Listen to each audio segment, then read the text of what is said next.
qualquer maneira, é um erro fundamental pensar que o início do isolamento irremediável dos jovens foi seu mergulho na marginalidade. Esse isolamento era anterior. Não podemos, portanto, atribuí-lo à má vontade ou à recusa das crianças em se comunicar. Eu, Cristiane F. Esse livro aqui, que eu venho feito a leitura e o pensamento, comentários sobre o prefácio dele, que é um prefácio que eu gosto muito, que faz uma análise aí do que traz Cristiane com seu relato, né? Aqui é um ponto muito importante que fala sobre esse algo que é anterior ao isolamento e à marginalidade desses jovens, né? Esse mergulho na marginalidade, no mundo da drogadição radical, dos usos problemáticos, abusivos, da dependência química, e diz de algo anterior, né, que a gente vem dizendo aqui, diz de algo relacionado a uma decepção, uma frustração dessas crianças, desses jovens, em relação ao mundo dos adultos, né? O mundo, o nosso mundo, né? Muito importante pensar nesse algo anterior, porque sempre tem algo anterior, né? Mesmo na clínica, aqui no tratamento, né? Psicológico, na análise.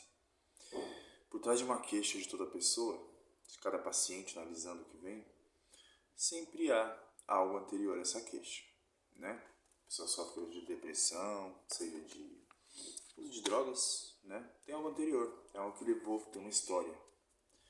E a gente tende, enquanto cultura, a ignorar de novo, recalcar, tirar da vista isso. Vamos lá. O motivo é a privação de uma relação sólida e confiante com aqueles que têm por missão lhes dar amor e apoio. Seria muito simplista acusar este pai ou aquela mãe. Cristiane descreve com rara perspicácia os danos de um urbanismo que contribui para a deteriorização da comunicação entre homens. Olha só, né? Esses são outros fatores interrelacionados que exercem uma influência nociva sobre essa situação, né? Esse hiperurbanismo, né? Esse hiperurbanismo dos grandes centros, né? Essa dificuldade, eu acho que a gente pensar até de forma materialista, dizendo concreta, assim, concreta é uma palavra ótima, que é o excesso de cimento, né? Parece uma coisa besta, mas os grandes centros são super, como posso dizer, tem abundância, né? Cimento, concreto, prédio, lata, né? Carro, ônibus, objetos, lojas, espaços pequenos, lugares de moradia assim que servem só para dormir, né?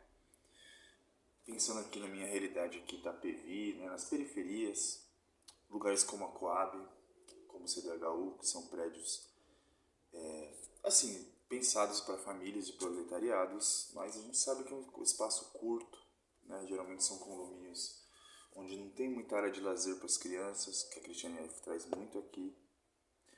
E não se enganem ao pensar que então o problema das jovens se drogarem é porque eles não têm lugar para brincar. Não, né? Se a gente trazer aqui para nossa realidade, a molecada da periferia ainda ocupa muito a rua. Eu acho muito engraçado esses posts que fala que antigamente as pessoas brincavam na rua, hoje ficam só no celular. Isso é uma fantasia, né? Isso é uma fantasia, talvez, de adultos que tiveram uma infância mais na periferia, que se tornaram classe média e hoje ficam em condomínios e acreditam um pouco nesse mito de que a rua está mais perigosa que antigamente. Claro, né, o perigo e a violência está sempre presente. Mas tem um exagero aí, um certo pânico moral nisso. Para quem mora na periferia, 9 e 10 horas da noite, às vezes tem molecada na rua brincando sim, né? Então, mas assim, independente disso tudo, a gente está falando de um mundo que é insuficientemente bom, vamos pensar aí um pouquinho de Winnicott, né? Essa ideia de suficientemente bom, um mundo insuficientemente bom para as crianças, para os adolescentes. E um dos caminhos possíveis é um isolamento, o adoecimento, com drogas ou não, né? Mas em especial aqui a deteriorização das relações humanas. Os desertos de concreto, de de muitas das zonas de saneamento modernas, olha só esse termo, né? Zonas de saneamento modernas encerram as pessoas em um ambiente totalmente artificial, frio, mecânico, que agrava em proporções catastróficas todos os conflitos que as famílias já tinham antes de neles se instalar. É longa coisa, né? Existem conflitos que já são familiares e institucionais, se soma a isso esses ambientes super urbanizados, se soma a isso um estilo de vida de trabalho, né, de exploração, de capitalismo. Então, assim, a gente está pensando aqui a cultura como um todo e por que a nossa cultura possibilita a existência de lugares como a Estação Zoll aqui, né, da Cristiane F., ou Cracolândias, enfim, né, a gente está pensando a droga aqui muito como um fenômeno social, né, aqui na época da Cristiane, essa emergência horrível, essa urgência horrível que tinha de se expor o que estava acontecendo com as crianças e adolescentes de lá, né, esse submundo que era recalcado e nem queria ver. Pois é, né? Pois é. O conjunto residencial Gropius é apenas um exemplo. O conjunto residencial Gropius é onde a Cristiane morava. É como se fosse lá na Alemanha uma espécie de Coab, né? Talvez até mais, como posso dizer, mais precário em termos de espaço, tudo mais, né? De aglomeração de pessoas, né? Todo mundo fechado em suas caixinhas, né? Talvez na Coab haja até mais vida, até porque o brasileiro é bem diferente do alemão. Mas enfim, né, só um pontinho aí. O conjunto residencial Gropius é apenas um exemplo. Há muitos desses grandes conjuntos residenciais construídos dentro de uma perspectiva unicamente funcional, técnica, esquecidas as necessidades afetivas dos seres humanos.